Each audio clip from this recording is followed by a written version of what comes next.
So we learned that vapor pressure is lower for a solution than for a pure solvent, and that affects the boiling point of a solution.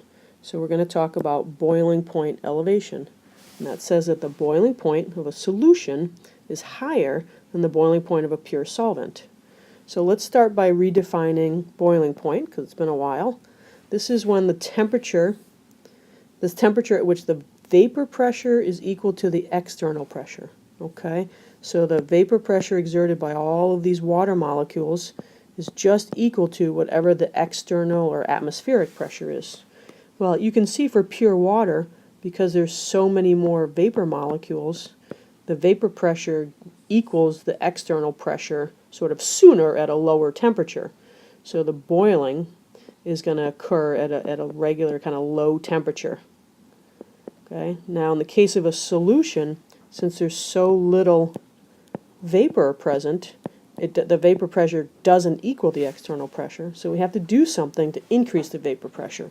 So what we do is we increase the temperature and we force more molecules of water to escape and vaporize. So we increase the temperature until the vapor pressure is equal to the external pressure, but that happens at a higher temperature. So now our boiling point is happening at a higher temperature. Okay, higher, boils higher. Okay, so the fact that the vapor pressure of a solution is lower means we have to heat the solution up more to get more vapor pressure until it equals the external pressure, and that's why the boiling point of a solution is higher than the boiling point of a pure solvent. Again, we can go ahead and calculate this. Delta TB is the change in boiling temperature, okay, the change in boiling point. KB is just a constant. There's a table of them, so you'll always be given that. Little m is molality, and I is your Van Hoff factor. Okay, so remember this isn't actually your boiling point, it's the change, all right, in boiling point. This is your constant for and it's for the solvent. Here's the KB for water, and again we'll give this to you if you need it, but KB is for the solvent, not the solute. So anytime we have an aqueous solution, it's going to be this number right here.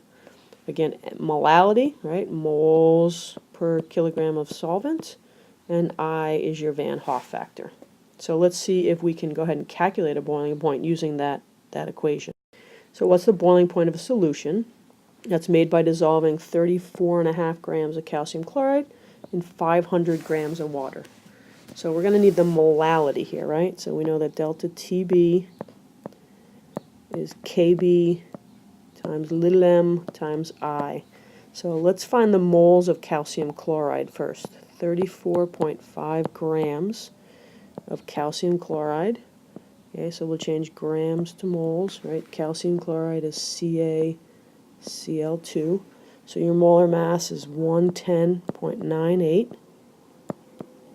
So we've got 0.311 moles of calcium chloride.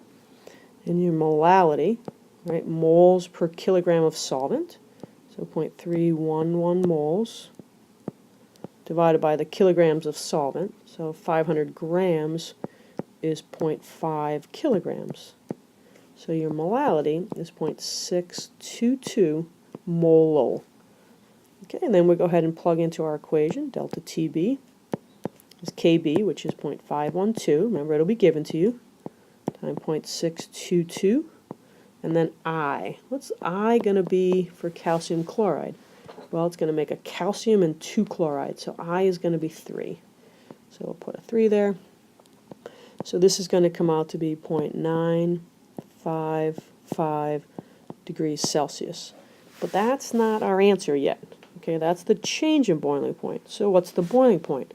Well, at what temperature does water usually boil? Usually boils at 100. So since it's a boiling point elevation, we add this to 100, or whatever its normal boiling point is. Okay, and we get 100.955 degrees Celsius. So adding that calcium chloride makes the boiling temperature go up about 1 degree. Okay, sig fig wise, this is really 100.000. It's an exact number. So we're adding numbers after the decimal. We go ahead and we keep all of those sig figs. Okay, so again, you should know what is the colligative property, why does it happen, and be able to solve a problem using the equation. Okay, and that's it.